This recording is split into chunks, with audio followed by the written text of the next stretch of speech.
brushing his teeth.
Wherever you'd like, and then I'll call you up. Wherever you want to sit. If you want to sit up there, you can, Rabbi.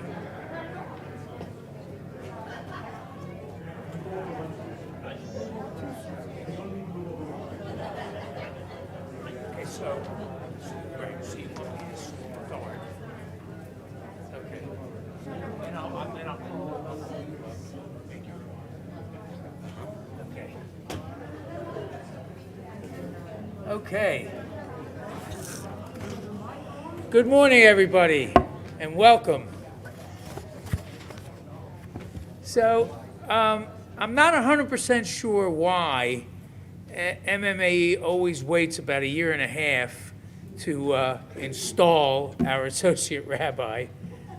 Perhaps it's we wait until there's an outcry demanding that we honor the man who's become a beloved and integral part of the MME family. So if that's the reason,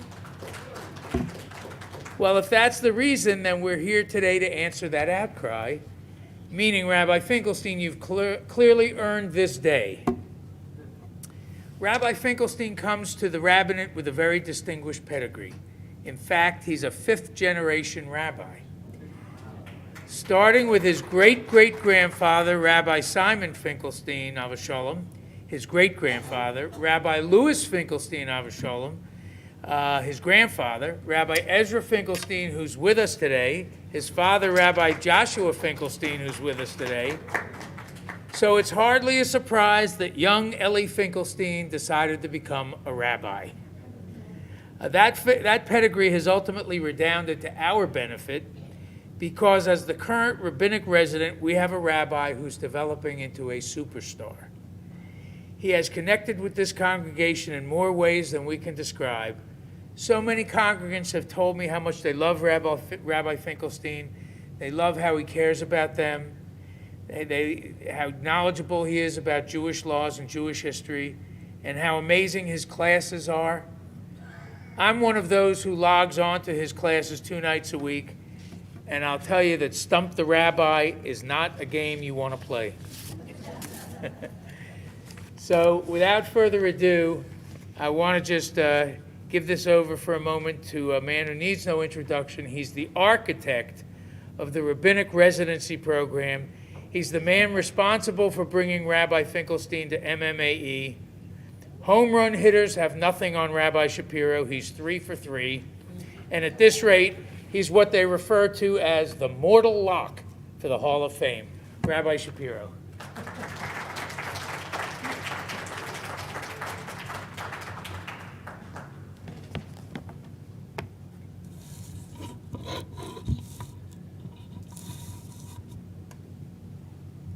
Shalom Aleichem, everyone. Good morning. Why don't we begin with a little nigun, a song in honor of our friend Rabbi Finkelstein.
When I said I'm going to sing a nigun, I saw Rabbi Finkelstein, he rolled his eyes.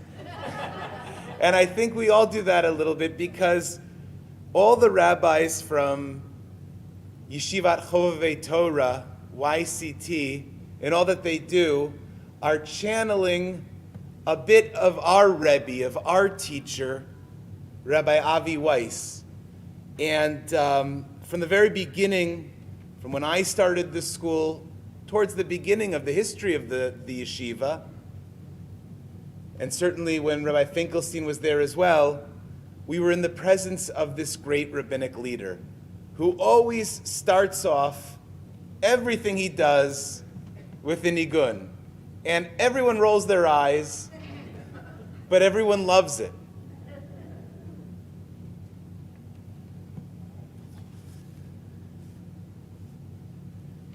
I want to thank Rabbi Foreman. At this point, we're going to give him the rabbinic title as well. I want to thank Rabbi Finkelstein's family who are here. It's an honor to be in your presence. Danya, Yair, the congregants who have come to honor this congregation. If I'm the mentor of Rabbi Finkelstein, I feel very, very small. And it's hard for Rabbi Finkelstein to feel small because he's so big. But I feel small because I walk in the footsteps of rabbis who were wiser than me, older than me, rabbis who even came from the old country to begin a new life here in America and lead congregations. Those are the congregations that made the shul that we are part of today. We don't typically mention them, but today is a day that we should. The 8 congregations that came together to form Moses Montefiore Anshe Emunah as we know it today, over 750 years of history in our shul. So I'll give you a short history. Moses Montefiore Hebrew congregation was formed in 1888. After a few years, Emunat Israel congregation joined, and they became Moses Montefiore Emunat Israel. In 1935, Abbas Achim congregation merged into Montefiore. The Montefiore Woodmore Hebrew congregation formed in 1957. They merged with Moses Montefiore Emunat Israel in 1962, and it became Moses Montefiore Emunat Israel Woodmore congregation. We've always had a problem with names since the beginning of our history. Separately, Anshe Emunah, the Hanover Street Shul, formed in 1884. It was known as the Big Shul, and it was the first Orthodox congregation in Baltimore to have a Hebrew school. It was one of the first 3 shuls that formed the Union of Orthodox Congregations, the OU. Elsewhere in Baltimore, Liberty Jewish Center was organized in 1953. In 1955, Anshe Emunah merged with the Liberty Jewish Center. In 1961, Eitz Chaim congregation, also incorporated in 1888, merged with Anshe Emunah Liberty Jewish Center, becoming the Anshe Emunah Eitz Chaim Liberty Jewish Center. In 1974, one that we haven't mentioned yet, Tiferet Israel merged with the Liberty Jewish Center, making it Anshe Emunah Eitz Chaim Tiferet Israel, also known as the Liberty Jewish Center. It was in the year 2000 that all these congregations finally merged into our shul as we know it today, Moses Montefiore Anshe Emunah. There's the Hebrew congregation. We needed to put in some extra words. Hebrew congregation. There was another shul that merged in the last couple years that's not mentioned in our history, but it should be, called Beth Isaac. Beth Isaac was a shul that was near Reisterstown Road, and it also had a long line of great rabbis.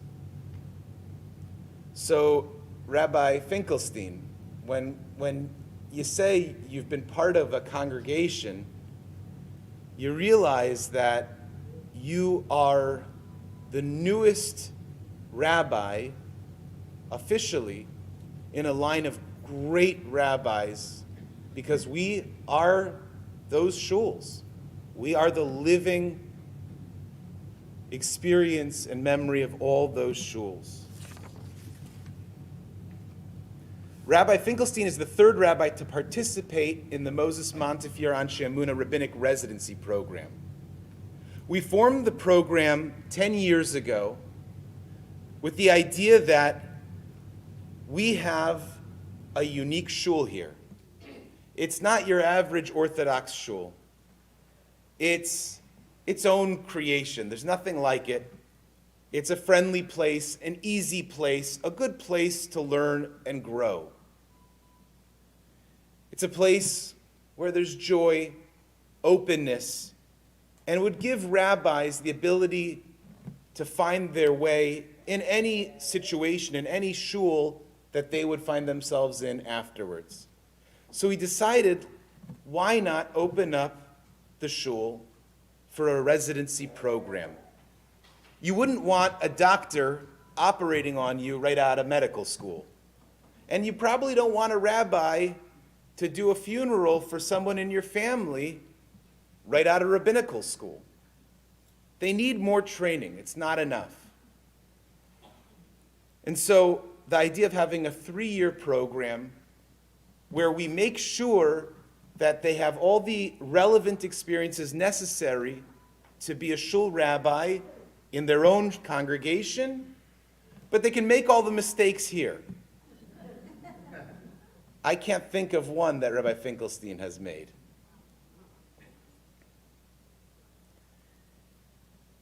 In many ways, Rabbi Finkelstein does exactly what his two predecessors did. He teaches classes, he leads the daily minyan, he helps manage our Facebook page, he helps organize the holiday celebrations and parties with the other staff members. He's the dean of our Hebrew school. He leads Shabbos morning services when Rabbi Shapiro gets lazy. He's tasked with reestablishing the Shabbos morning youth programming, which was snuffed out during COVID. He gives beautiful high holiday drushas. He runs a high holiday introductory service for adults and at the same time runs the junior congregation. He officiates at funerals, weddings, b'nai mitzvah, unveilings, and baby namings. He's the mashkiach of the shul kitchen, making sure that we eat kosher. He visits the sick, and he makes calls to cheer people up who could use cheering up. He teaches those who are interested in studying Torah privately, and he works with converts. He builds strong relationships with congregants, and he helps support the needy and vulnerable in our congregation. And he's even going to be doing some fundraising. With all these duties, you might ask, what does Rabbi Shapiro do? I'm not going to answer that right now. But I will say that my role is to mentor, to support, to encourage, and to give constructive criticism to Rabbi Finkelstein. For every time I tell him to slow down, speak clearly, and enunciate each word, you should know that I've told him 10 times how his drasha was spectacular, really meant a lot to me, hit just the right tone, how he did a great job organizing the Hanukkah party, or thanking him for helping me with a plethora of tasks he handles with expert care. I hope they're not listening on the live stream. The first two rabbis were great. But I have to say that whenever I called them, 90% of the time went to their voicemail. Yes, they'd call me back when they did, but they weren't there on the spot when I needed them. One of my favorite things about Rabbi Finkelstein, whenever I call you, you pick up. Hi, Rabbi. Hi, Rabbi. And you're not always happy. I can hear it in your voice. Not like, hey, Rabbi. That's what I say. And he's like, hi, Rabbi. I'm like, hey, Rabbi. He doesn't always sound happy to hear me, but he always picks up. He knows I'm going to ask him for a favor or give him an assignment or ask him to research a question in Jewish law. And he always picks up. That's the kind of person we are blessed to have as our rabbi. Whenever I ask him to help me with a task, no matter what it is, he always does his very best. He is positive, useful, wise, and he has a great work ethic. It's beautiful to see him as a loving and respectful husband to Danya, as a reverent son to his and Danya's parents, and as a gentle, doting Abba to Yair, who he lovingly calls Bug. Yair is around a lot. He's at every staff meeting. He's even been given an official shul title, Chief of Demolition and Cuteness Services.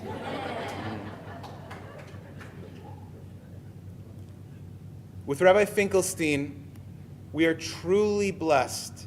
We are lucky to have a Talmid Chacham with great intellectual strength and great moral character. He is our rabbi. He is our teacher. Moreinu v'Rabbeinu. Thank you.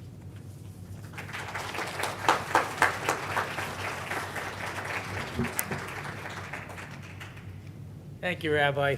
So as I mentioned, we're thrilled today to have two of the rabbis in that long line of rabbis, and they're going to share some words as to and insights as to how Rabbi Finkelstein became the man he is today. So to start off, I want to invite Rabbi Finkelstein's grandfather, Rabbi Ezra Finkelstein, to offer some words for us.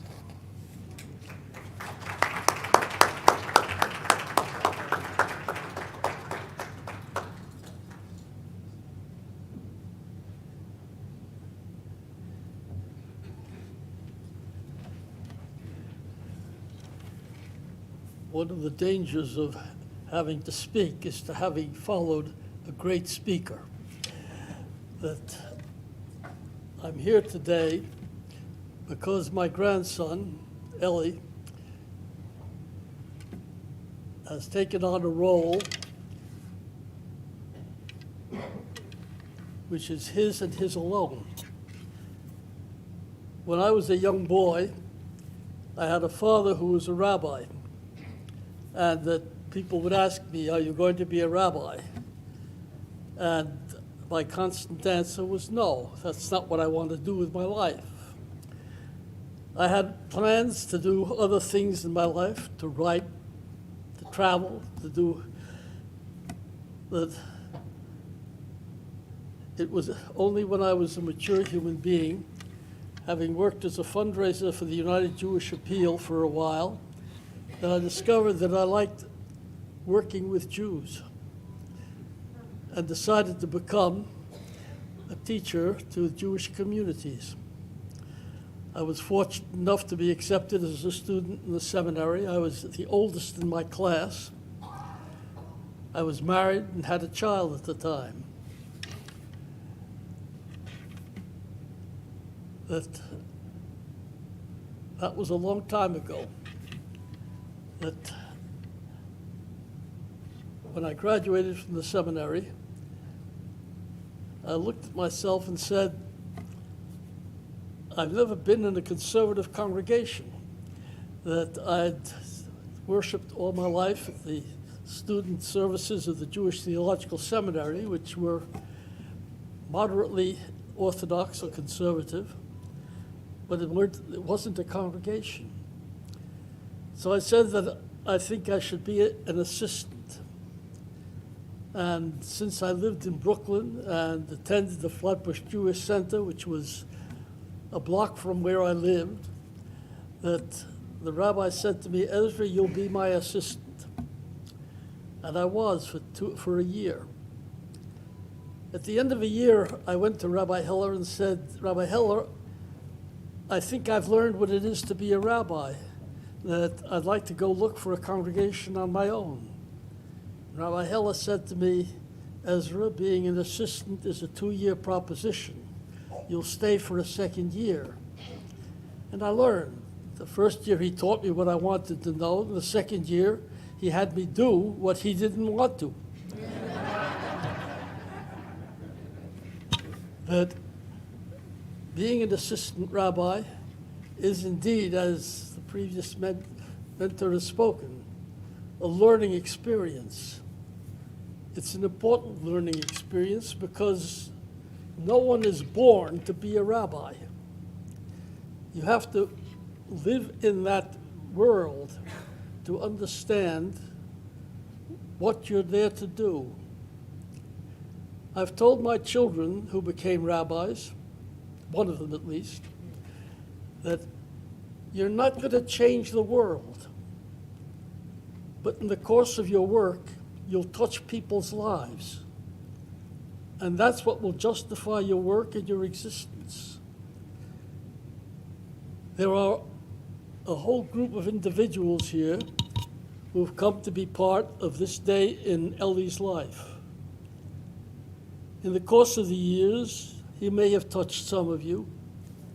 In the years ahead, when he is here, he will touch more lives. He will comfort the sick. He will comfort the mourning. He will encourage the bride and the groom. He will give strength to the young boy who is about to become a bat mitzvah or a girl who's about to become a bat mitzvah, telling them that they can do what they don't think they can. He will speak to the congregation from his heart and from his mind. And he has a great heart and a brilliant mind. I say that not because he's my grandson, because that's what Ellie is. A very large, a very bright, and a very loving man.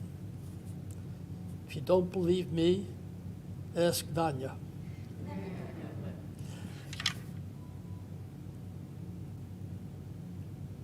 Across the years, I served for 38 years as rabbi in congregations, large and small. It's not that I have built any structures or institutions that will preserve my memory, but there are lives that I know I have touched. Standing alone at the grave of a man who is burying his father in a snowstorm, helping a bride and groom come to a wedding,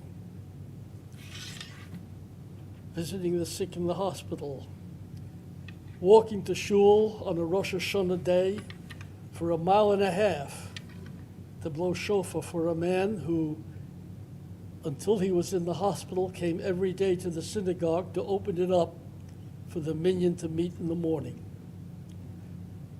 There are things that you do that won't hit the headlines, that won't be known, but affect the lives of individual human beings.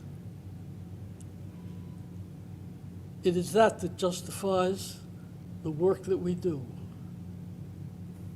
I am grateful to the congregations that offered me the chance to be a rabbi. I'm grateful to the congregations that offered my son the chance to do it.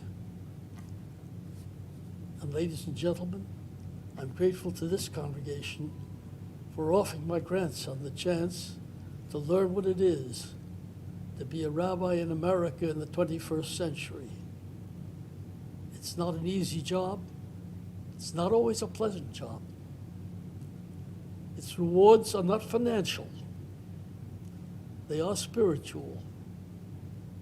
Being a rabbi is a spiritual profession, and the satisfaction you get out of knowing that you have touched a human life is worth more than anyone can pay for. I wish you all well, but above all, I wish my grandson Godspeed. You are invested with great gifts. Not the legacy of the name that you bear, it's a tough one, but the qualities that you have and share with Danya and with this congregation. God bless you. God bless you all.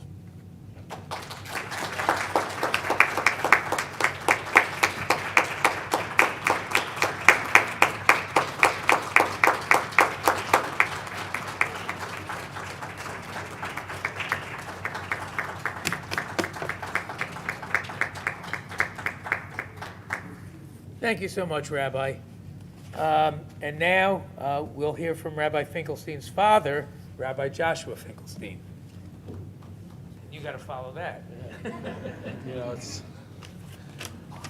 my father made comments about following, Rabbi Shapiro. My blessing, my challenge is I've always been following my father. So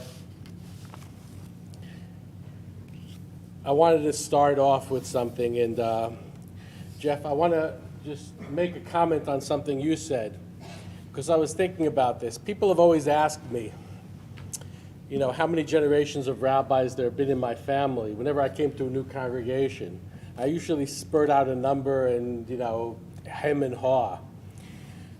But since Eli became a rabbi and he came to the congregation, I decided to do a little bit of research in this.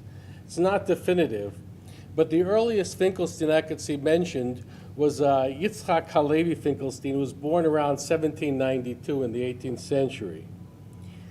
His son was born in the early 19th century. His name was Shimon. But on gravestones of the next generation, he's referred to as Rav Shimon. And then after that, there's a son who's Rav Yehuda Tzvi. You notice the Tzvis and the Shimons are going to start following a pattern. And he had a son who was Rabbi Simon Yitzchak ben Yehuda Tzvi. Then there was my grandfather. He was the first I knew, so the first I can really identify personally as a rabbi, Rabbi Louis Finkelstein, who Eli is named for, Eliezer Aryeh. My father, Rabbi Ezra Finkelstein, and me. And now we're here to celebrate Rabbi Eliadari, or Eliezer Aryeh, Halevi Finkelstein. Eli's named after his great-grandfather. My grandfather was so important to me in so many ways. One, he was my father's father, but he was the first one to ask me, do you know what you want to be when you want to grow when you grow up? It was my first year at Columbia, my first Shabbos away from home as a student, and he says, do you know what you want to be? And I said, no. So he said, do you want to be a doctor like your older brother? See, the older brother's not the rabbi, it's me. And I said, no, I don't want to be a doctor. He goes, that's good. Do you want to be a lawyer? I said, maybe, I don't know. Then he said the question he was waiting for, do you want to be a rabbi? And I said, maybe. And he said, maybe is good. He spent the next few years dancing around that question. My father, when I asked him about it, said, you don't have to be a rabbi. I didn't want to be a rabbi. I decided to later in life. You don't have to be a rabbi. And I said, okay. And I think he actually meant it too. But I became a rabbi, and from the earliest memories, when I had 3 children, I kept on telling myself, they don't have to be rabbis either. And I think Eli knew that because he took it on with a love that wasn't pushed on him, but that he found. And one day when I want to embarrass him enough, I'll bring back the pictures of him carrying around his stuffed Torah. And I promise I'll share them with Yair. Whatever the case is, Eli's named for his great-grandfather. I'm named for my great-grandfather. My Yehoshua Shimon is for Shimon Yitzchak. And I want to bring something that he wrote, especially appropriate today. In that year, it was 1887, I received letters from friends in America saying that there were needs of rabbis who know how to preach in the spirit of the times and urging me to come to America. I came to New York and preached to a large synagogue, in the large synagogues, and my sermons were well received. Rabbi Abraham Joseph Ashe told me that the people of Baltimore had asked him to send them a rabbi and a teacher, and he gave me a letter of recommendation. So I went to Baltimore. The congregation of Adat Chevra Bikur Cholim welcomed me, and I preached to them, and they were satisfied, so they accepted me as a rabbi and teacher. They sent for my wife, and they found for us a pleasant apartment with all the necessary household items. I stayed there 3 years. And all these years later, the Finkelsteins are back in Baltimore. By the way, it didn't escape me, he's wearing a purple shirt today. I saw that. Okay. You know, we learn in Kohelet, Masha Yahu Sheyeh, Umasha Ne'eseh, Hu Sheyaseh, Ve'en Kol Chadash Kachar HaShemesh. Only that happens which has happened, only that occurred which will occur, and there is nothing new under the sun. That's not to say that Rabbi Eli is following a family script. Indeed, every decision that he has made, including where he wanted to study, and the life that he chose to lead was his own, and of course, now he makes him with Danya on his side. But Kohelet also teaches us, Kol hanechalim holchim al yam v'ha'anam einenu maleh. All streams flow into the sea, and the sea is never full. You see, the sea of Torah is never full, and it doesn't matter who came before us, we get to add something of our own voice, our own teachings, our own neshama, our own soul. And that's what I've seen from Eli throughout his years of learning. Wherever he was, he took what I taught, what my father taught, my grandfather taught, made it his own, and a lot of times made it very different. I was going to bring something that my father told me, but he already brought it. And I knew he would, because that's the core of what his rabbinate was, and the core of what my rabbinate has become and what yours will be. That wherever you go, your words, your deeds, and your soul will touch people. And it might not change the world, but it will change lives.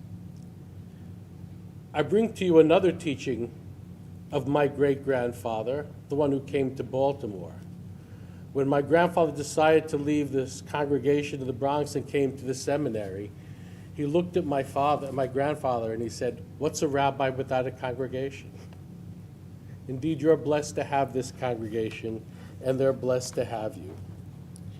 And I was thinking very much about how to end. So I want to end you with this blessing. The end of Avot in the 6th chapter. There's a teaching in the name of Rebbe Meir, who talks about what it is to be a person, a ben Torah, anybody who occupies himself with Torah. And he has many merits. And the one he says near the end is, V'na'aseh kimayan hamidgaber u'kinahar she'eino posek. And I think that's my blessing for you. Do you continue to be an ever-flowing spring and a stream that never ceases? And may your words of Torah continue to be your own, interpreted through your own soul, through your own mind and your own heart. And may you and Danya and Yair and Kanahara, future generations to be, continue to be nurtured by congregations like this and to nurture them. And as it ends, Umigadlato Memrato al Kol Hamasim. And may you continue to be magnified and exalted over all things that you touch. Amen. Amen.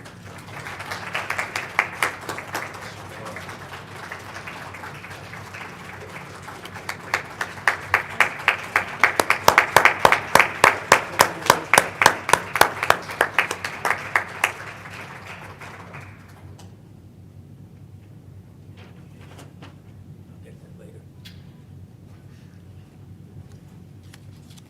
Before we go any farther, I think it is appropriate now to say thank you to the people who put this program on. Barbara Strauss, Dara Schechter,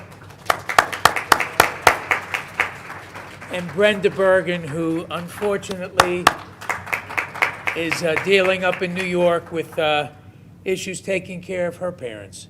So, but we thank them all. You're about to have a beautiful feast as well. But before we invite Rabbi Finkelstein, Rabbi Eli Finkelstein, I guess I mentioned this morning, if you say Rabbi Finkelstein in this building, you probably have a 30% chance of getting it right if you go up to somebody and say, "Hi, Rabbi Finkelstein." So, but before we invite Rabbi Finkelstein to respond, there's someone else we have to honor. You know, a rabbi who's passionate about leading a flock needs a partner who buys into his mission. A partner who knows that she has to share her husband with a congregation and that you can't set a rigid time clock for when they're going to need him and for how long. A partner who loves his shul as much as he does. A partner who's not just his wife, she's a Rebbitzin. That partner is Danya. Rebbitzin Danya is here every Friday night and every Shabbos with Yair in tow. They're fixtures at our MMAE services and our events, and you can tell that Danya loves being at MMAE as much as we love her. So Rebbitzin Danya, if you will come up. By the way, I want to tell you, if you remember when they first got here, and I had Brenda put the welcome on the front of the Shabbos bulletin, I told her, welcome Rabbi Finkelstein and Dahlia. And I said, that Shabbos, I said, listen, you have two choices. You can either change your name, or I will apologize profusely forever. And she said, I ain't changing my name. So we have grown to love Danya as much as we love Rabbi Finkelstein. So Danya, if you'll come up here, we want to present you with a small token and hear your remarks about Eli.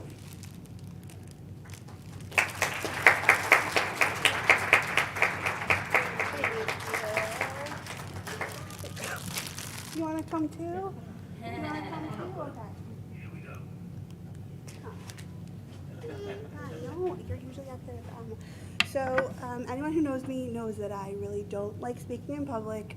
In fact, when Jeff told Ellie, or someone told Ellie, that they were going to ask me to speak, he said she's going to definitely say no.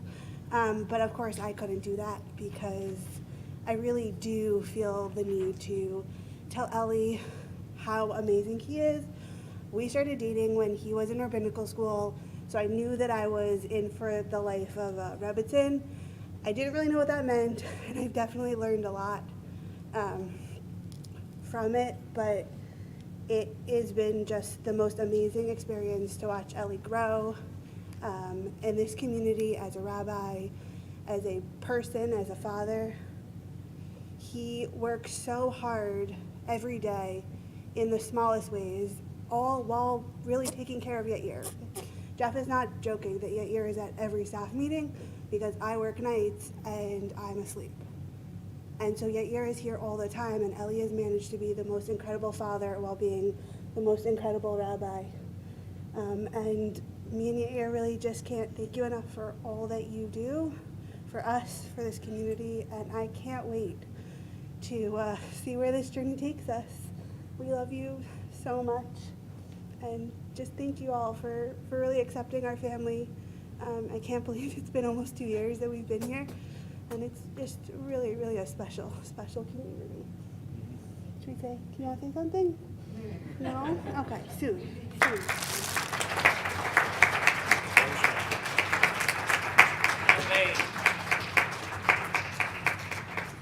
And so finally, the moment we are here for has arrived. As we ask Rabbi Finkelstein to give some remarks, after which Rabbi Shapiro will lead us in a prayer of thanksgiving and a formal installation, we accept that you'll always be a Mets and Jets fan. We accept that you talk rather fast, and we know you're working on that.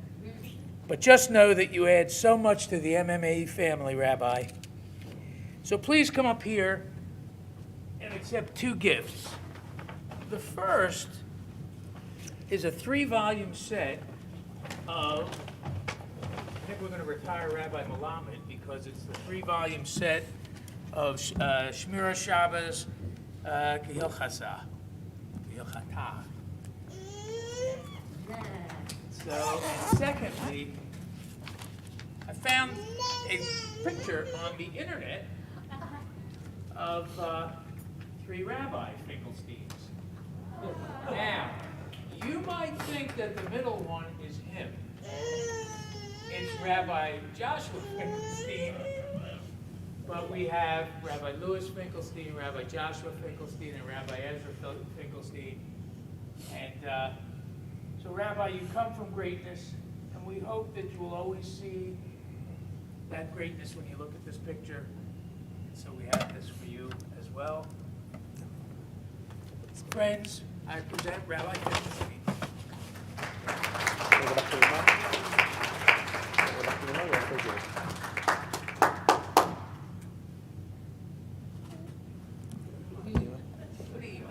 There you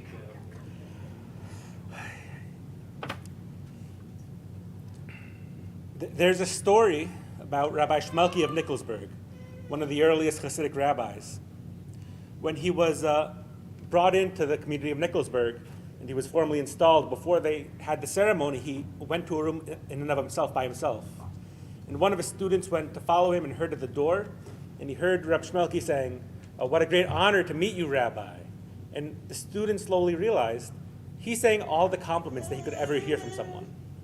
And so afterwards, he goes up to his rabbi and says, "Rabbi, why did you do that? Why do you need to hear all these compliments?"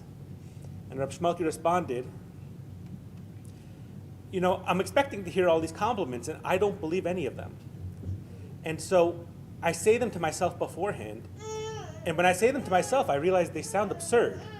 And that way, when I hear them from other people, I'll also know they're absurd." Yeah, no, you think they're absurd too. Now, Rabbi Shmelki was actually a great rabbi and a great learner and a great person, and so he had to prepare himself because otherwise he might have actually believed it. I'm not as great as Rabbi Shmelki. I didn't need any preparation. Everyone spoke such great things about me, and I don't believe them at all. So, like everyone else, I want to thank everyone here for coming. I'll thank Rabbi Shapiro and Jeff. Rabbi Shapiro was right. I rolled my eyes. I once was with Rav Avi in yeshiva, and he asked me to dance. And I said, "Rabbi, I'm going to have to spend the rest of my life dancing with all my congregants. When I'm in rabbinical school, let me not dance. Let me stay at the side like I want." And it's an honor to be with Rabbi Shapiro because he gets to also dance, and I get to stand at the side where I want. But what makes Rabbi Shapiro great is that to be a rabbi, you really need to lose a lot of your inhibition. Not all of it, but a lot of your inhibition. You have to be willing to present yourself as you are and not be afraid of how you look. And Rabbi Shapiro is truly a master of that. He's willing to present himself, to make other people smile, to make other people glad, to bring other people closer to God. He does so without any fears, without any inhibition. And it's such a great example I look to every week. And Jeff also, Jeff has more inhibition, but he's also just a great leader and a great president, and someone I can talk to anytime and just ask him questions, have advice, hear advice. And Jeff's never afraid to tell me the truth, and so I'm always glad to have Jeff here also every morning. I'll also take the time to thank the three women who put this together, who are also the three office ladies. We have Brenda Bergen, Barbara Strauss, and Dara Schechter. And it's one of my greatest joys coming in every morning and talking to them and seeing how they're doing and hearing any of the latest stuff from the shul or any issues or what needs to go on next, because they always present it with a smile and a joy.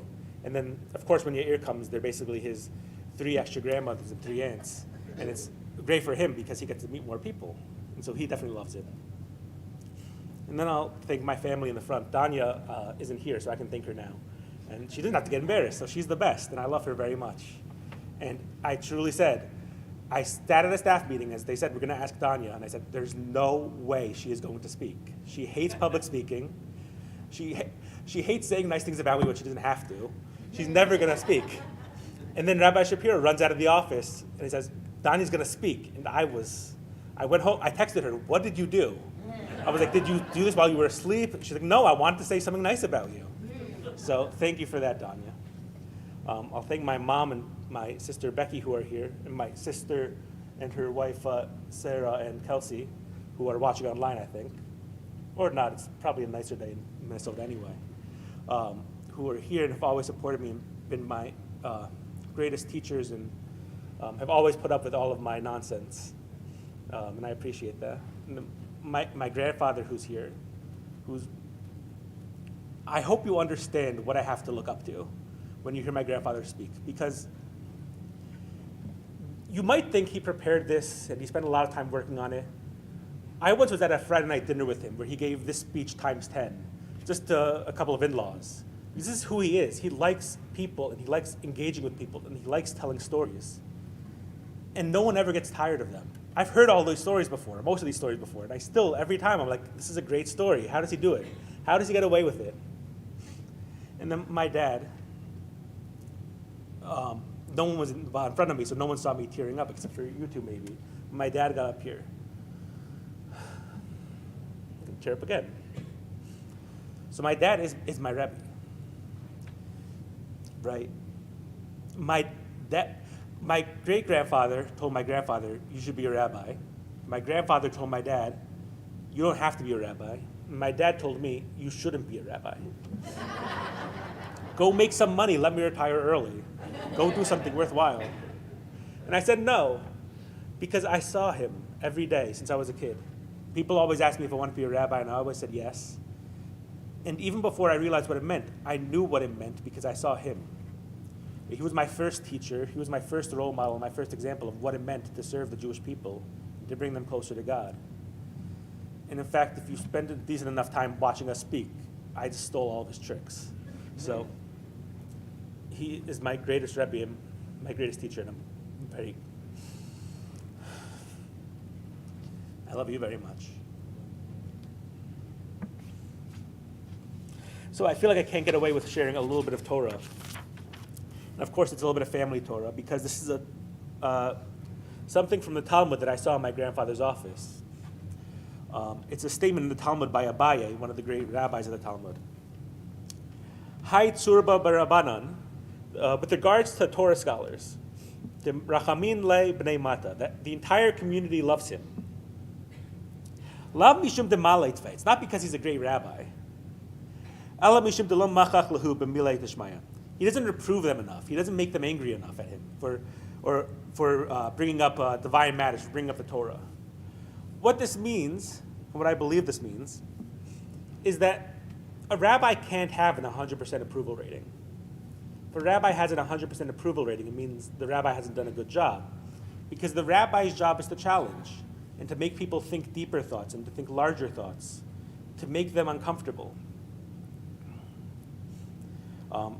If your approval rating is then not 100% because you don't do your job well, that's another thing. But even if you do your job well, and especially if you do your job well, you should be challenging people. And I believe that's the same obligation for a community, that if a rabbi loves his community 100%,